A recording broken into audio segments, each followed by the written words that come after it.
ઉઠાવ્યો અને સરકારને રજૂઆત કરી ત્યારે સરકાર ઉપર આ વાતનું દબાણ આવ્યું સમાજનું, અથવા સરકાર ઉપર સમાજનું એક માંગણી આવી, અને મને ખુશી થાય છે કે સમાજે જે વાત કીધી એ વાત સરકાર કરવા તૈયાર થઈ છે, એ સારી બાબત છે.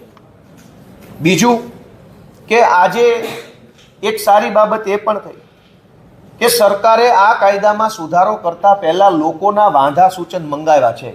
આ સારી બાબત છે.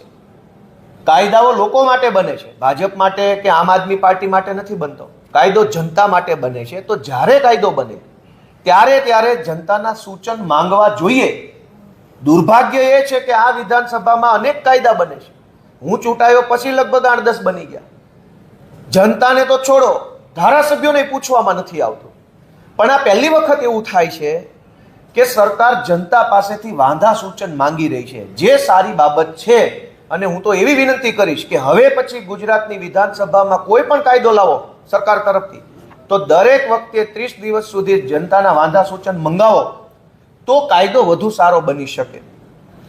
આજે મારે ખુશી સાથે કહેવું છે કે સરકાર જ્યારે કાયદામાં સુધારો કરવા સંમત થયા છે, લોકોના વાંધા સૂચન મંગાવવાનું ચાલુ કર્યું છે, ત્યારે સરકાર દરેક ધારાસભ્યોને એક ગ્રુપ મિટિંગ બોલાવે અને ધારાસભ્યો પાસેથી સૂચન મેળવવા માટેની એક મેગા મિટિંગનું આયોજન સરકારના નેતૃત્વમાં કરવું જોઈએ. કેમ કે ધારાસભ્યો જનતાના પ્રતિનિધિ છે. ઓનલાઈન પોર્ટલમાં ટાઈપ કરીને નાખી દો અને તમારા IAS IPS વાંચી લે એમ નહીં. મંત્રીએ ડાયરેક્ટ, સરકારે સીધા ધારાસભ્ય પાસેથી સૂચન માંગવા જોઈએ, સીધા સાંભળવા જોઈએ. આ પોર્ટલ ઉપર તો જનતા, સમાજના આગેવાનો, સંસ્થાઓ સૂચન મૂકશે, પણ ધારાસભ્યને એવો અધિકાર હોવો જોઈએ કે સીધા ફેસ ટુ ફેસ મંત્રી અને મુખ્યમંત્રીને સૂચન આપી શકે કે આ લગ્ન નોંધણી સુધારામાં શું કરવું જોઈએ. મારે એક બીજું સૂચન છે કે ગુજરાતની સરકારે અને અમે બધાએ ભેગા મળી ગુજરાતની દીકરીઓની જે ચિંતા છે એ આપણા સૌની સહિયારી ફરજ છે. પક્ષ, વિપક્ષ, અપક્ષ, નિષ્પક્ષ બધાની ફરજ છે કે ગુજરાતની દીકરીઓ સલામત, સુરક્ષિત રહે એના માટે ચિંતા અને પ્રયત્ન કરવો.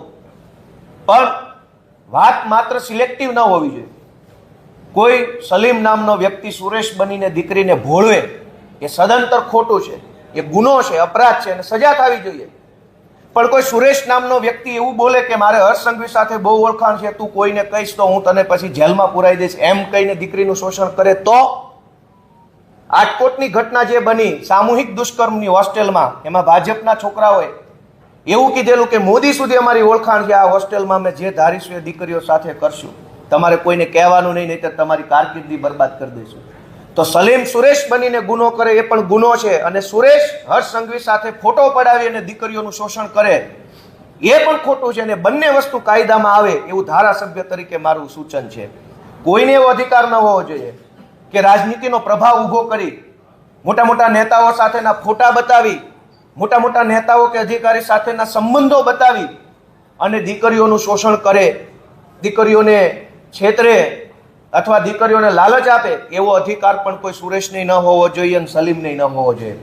માનની સંઘવી સાહેબને વિનંતી કરીશ કે તમારા ફોટા બતાવીને, ભાજપના નેતાઓ સાથે ફોટા બતાવી, મોટા અધિકારી સાથે ફોટા બતાવીને દીકરીઓને મનોવૈજ્ઞાનિક રીતે પ્રેશરમાં લાવવાનું, લલચાવવાનું કામ કરનારા તત્વો ઉપર પણ કડક કાર્યવાહી થાય, એવો સુધારો આ કાયદામાં થાય એવી અમારી લાગણી છે. અને ફરી એકવાર આ નિર્ણય સારો છે, હું એને વધાવું છું, શુભેચ્છા આપું છું. નિર્ણય બે રીતે સારો છે. એક કે સમાજની માંગણી સરકારે સ્વીકારવી પડી, એ સારી બાબત છે. સમાજને શુભેચ્છા આપું છું, SPGને શુભેચ્છા આપું છું, આગેવાનોને શુભેચ્છા આપું છું. અને સરકારે કાયદો સુધારતા પહેલા સૂચન માંગ્યા, એ સારી બાબત છે, એને પણ હું શુભેચ્છા આપું છું. અને અમારા સૂચનો ધારાસભ્યના લેવામાં આવે એવી લાગણી વ્યક્ત કરું છું.